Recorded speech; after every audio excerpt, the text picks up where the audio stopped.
It was a hard show because there was no equipment at that time for film making. The New Zealand, there was the New Zealand Film Unit and television news. So we had 3 cameras. One we were using, one as a spare, and one that was being repaired. And they worked their way around. The good camera lasted about 3-4 days, and the next one came up and then it was off for repair. So we had a constant circuit of these cameras. Roger Simpson, who wrote a terrific piece. I mean, it was a really meandering story. And the other thing was the actors really took to it. I mean, old Ian Yoon playing Marvello, if anybody ever sees the thing, in episode, I think it's 7 or 8, he's just brilliant. And he's right over the top and everything else, but it worked, you know. And I actually, again, think the old character actor, New Zealand landscape, allows the actors to go over the top. It was a great fun, you know, making that series. It was exhausting just simply because there just wasn't the technical things that were available to other people. It wasn't as successful as Hunter's Gold, and I think the reason for it is the old adage, people don't like seeing how you saw the lady in half. They love watching the conjuring trick, but they don't actually want to know the truth. And somehow, show stories never quite make the thing as an adventure, and it's one of those things. We thought we could break it.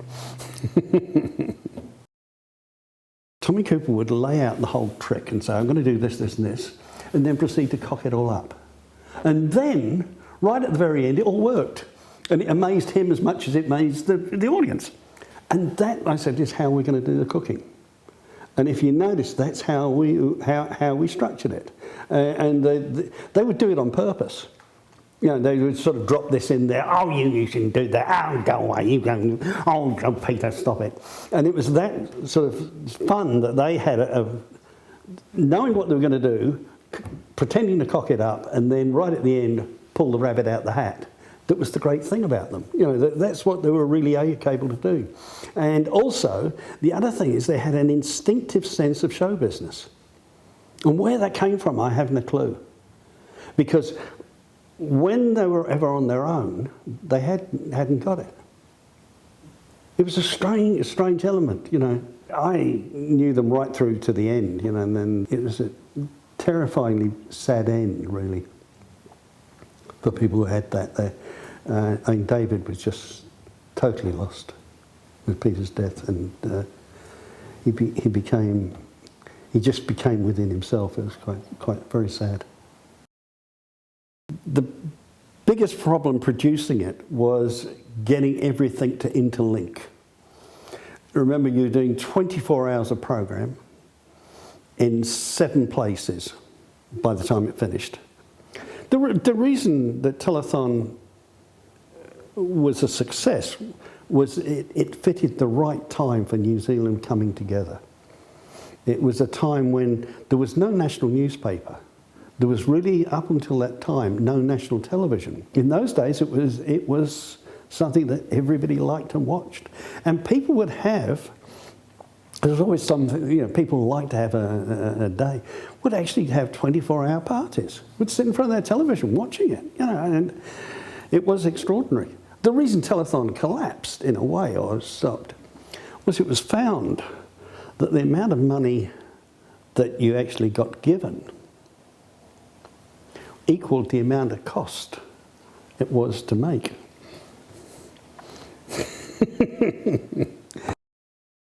If you notice in the original ones, I went strongly to the very first series, to the English style comedy. You know, it was almost Benny Hill style things. You know, the sketches were very straightforward. Tip, tip, tip, gag. Tip, tip, tip, gag. You know, they were that speed and that position. And they all had that sort of slightly loony thing that the English can have, rather than going to the American thing. we were trying to work out how do we get the language working.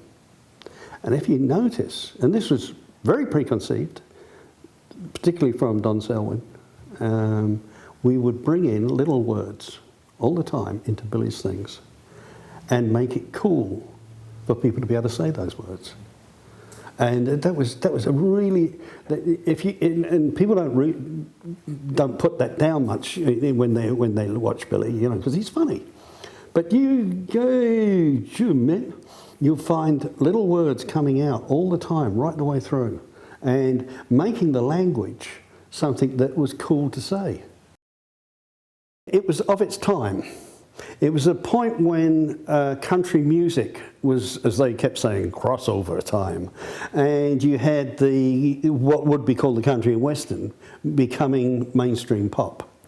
And we had at that time 3 or 4 people who were really excellent at it, you know, really very, very good. And we also had a lot of good musicians to it as well, and that powered it along. We sold, I think, about 110 episodes. We were making 26 to 32 a year.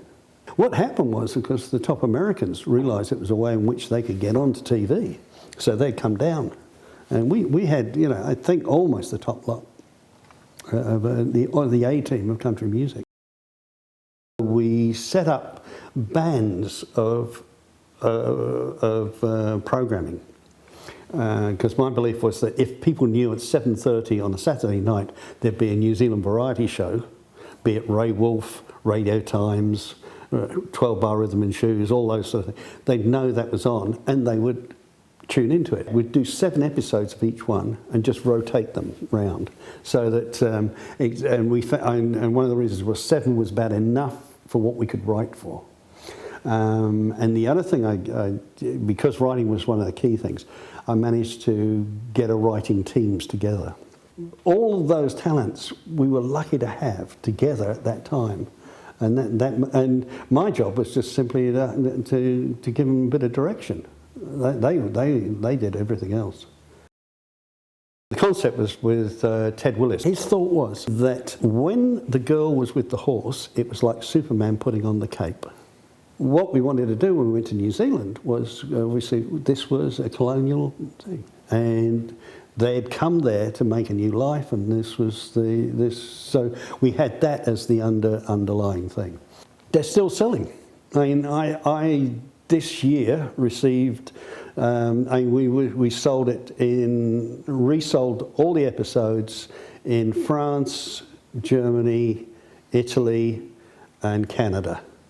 And, you know, that's a long time ago. I said to TV3 that the one thing I wanted to do was this script, Letter to Blanchy. This was going to be the funniest thing ever. And we did 3. Ian Mune directed them, and they were brilliant. TV3 went bust at that moment when we were there. New Zealand On Air wouldn't give us money for it because they said it was anti-women. I mean, if you looked at it, I'd think it was anti-men. I mean, these were three absolute idiots wandering around. They decided it was anti-women, whatever reason. And so we couldn't get any money from them. And that sort of, so it went away and we started issues. TVNZ, and Nigel Dick and Julian Mounter started a campaign to stop anything that we could do.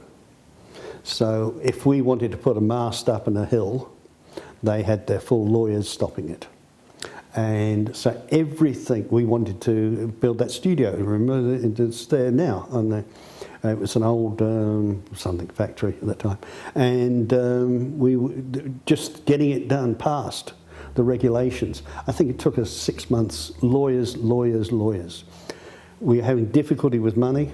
And Nigel Dick, I saw afterwards, said, well, what else would I do but stop you? Every day that we stopped you was another $1 million into TVNZ's account.